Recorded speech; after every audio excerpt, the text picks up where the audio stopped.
Hey, what is up, guys? Today, it is John and Kevin today talking about something awesome Kevin did. Kevin, what did you do on this passing weekend? This last weekend I got 35th at the One Piece Nationals for Australia, playing the good old Rob LUCCI. So yeah. Yeah, no, Kevin did a really good job. It was a 1,000-person tournament. I think for a lot of the players on the team here, it was the biggest event we've ever attended. For sure. And it was very fun. It was at TAC Games hosted at Marvel Stadium, so yeah. Congrats to, I believe it was Jasper who won the event, right? Yes, yeah. Congrats to him on Blue Doffy. But Kevin had a really good run. He, played Robert LUCCI, and we'll just dive straight into the deck profile. Yeah, easy. So in case anyone needs a refresher, LUCCI, 5k, 5 life. Whenever you swing, you trash the top two cards of your deck, and you get to give your opponents one of your opponent's battle cards -1 cost. So still very powerful. Still probably the premier removal deck if you want to play just pure black removal control. Smoke is a thing. It kind of lacks if you get behind on board, but I think this is still very good in this current meta. Kind of dies next set just because everything's too big and Blackbeard's a problem. Yep. But for now, I think it's still a good pick. Just dodge BY. So yeah, I'll get into the deck. So first up is the CP package. I run 3 of the Spandom, 4 LUCCI, 2 Kaku, 2 Spanding. So it's kind of like the main package. I think a lot of people now have gone down to this 3 Spandom amount just because when you're searching with Spandom, you don't really care about hitting it realistically like early game. Yeah, it's nice to find like Kaku and LUCCI and like get your pieces, but realistically it's just there to get cards in the drop. You don't really hard mulligan for it anymore. It's like if you have it, it's nice. If you don't really ever like look for it. You look for more important cards in the matchup. LUCCI 4 of Spending, pretty standard. I think is 2, and then Kaku is one of those other flex spots where I run it 2. I've seen people run 3. I've seen some people run 0. I do find that sometimes the deck just does lack ways to KO things, and so this is the thing that KOs in its CP. So I included it. Yeah, no, nice. And also 5 cost 6k is also a premium stat line anyway, so it's it's a good body. And 1k counter. So like there's so many good things about the card. It's just so mid sometimes. Yeah, so if there was a better card, I'd play it, but there just isn't. So you include it. Yeah, cool. So I run 9 2ks my version. So 3 of the Kaku and the Khalifa, and then 3 Subaru. Cool. So 3, very nice. Just before I go any further, this is literally the second place list from America. I changed 1 card, which I'll tell you about later. But if I literally saw his list and went, this is essentially what I've been trying to build for forever, and so I'm just gonna take it. Yeah, that's fair. They literally just ran this, so I ran it. I played probably all of these actually at some point throughout the tournament to minus something. The -3 from Kaku does come up. The Khalifa's cycle is really good. Sometimes you just have to slam this on turn 2 and go, okay, I just need to see better cards in my hand. Yeah. Service just busted. Yeah, I think we're at the point where One Piece, there's a lot of 2k cards that are actually just really powerful cards on their own. So it's nice that you have the the flexibility of if this card's a 2k counter, great. Or if I play the card, just as great as well. Yep, for sure. So more of the core package. Brook for Rebecca. Yep. Coming into I guess this meta, it used to be that okay, this is LUCCI is like a Gecko deck in my mind. You want to just maximize the value for Gecko. And now the deck is how can I maximize the value for Brook? This card, my only 2 losses over the weekend were to Blackbeard and Doffy. I lost to Blackbeard because I didn't see any Rebecca. I lost to Doffy because I saw no Brook. Yeah. Everything in this deck is to make these cards as busted as possible, and they are like, this card is insane. I used to hate it, and now I love it. It is the backbone of this deck. It like enables you to survive till Gecko, and a lot of my Gecko turns are just playing this out again because LUCCI just doesn't feel as necessary anymore when you're versing a lot of these big body decks. Yeah, I agree. I think the fact that you can go Rebecca Brook at like any point in the game is like it's so efficient, right? And Brook is probably the best. Probably if not one of the best 3 cost cards in the game, and it's just it just shows. It does so much, especially with the minusing package. So play 4 Tempest Kick, 4 Ice Age.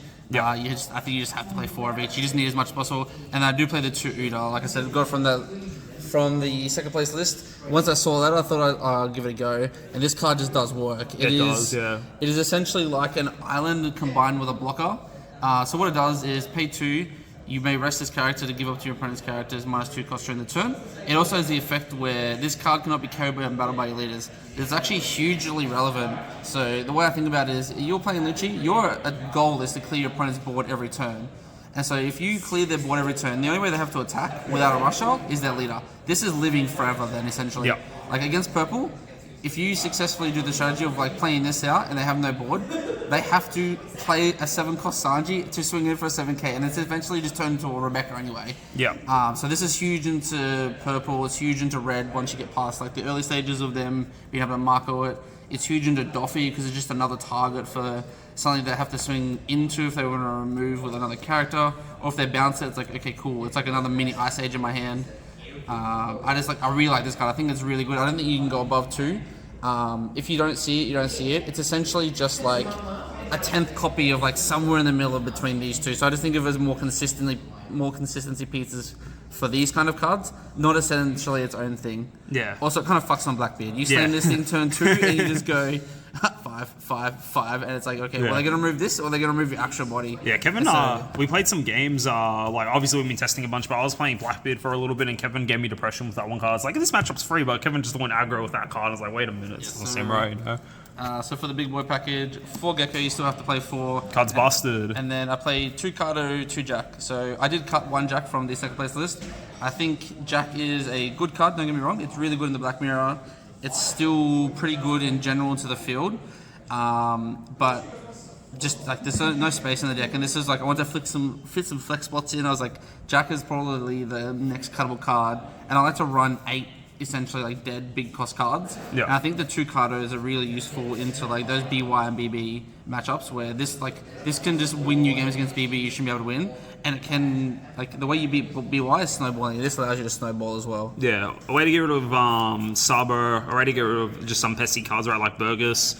Yeah, no, I think it's good, and obviously everyone knows how busted Morio is. This card's been like, a lot of people want this card banned, but as you were saying before, Kevin, like, you feel like the impact of Morio is a bit less in this deck now because you just focus on just spamming up Brook, right? And this is like, you know, if he gets to this, great. If not, like, you can manage wins without it. Is that right? Or yeah, for sure. Like a lot of the time is I play Gecko more as like a value generator than I do like my main way of like clearing board. Like if I can effectively clear board and I only have 1 Gecko in hand, I'm not going to play the Gecko. I'm going to save it for when it's my only out, or B, it's going to generate me more value via playing out. So a lot of the time I will just play, play Gecko, play it, if I've got Jack or Brook on board, I play out Uda active, and then Rebecca in rest. Yep. I can then use Uda's effect, kill somebody with Jack, and then Rebecca being rested isn't actually that big of a deal, because if they don't have something small to swing into it, they need to swing lead into it anyway, otherwise it effectively blocks something anyway. Yeah. So I think the flexibility is really good. I do think that Gecko still does a lot, but I don't think I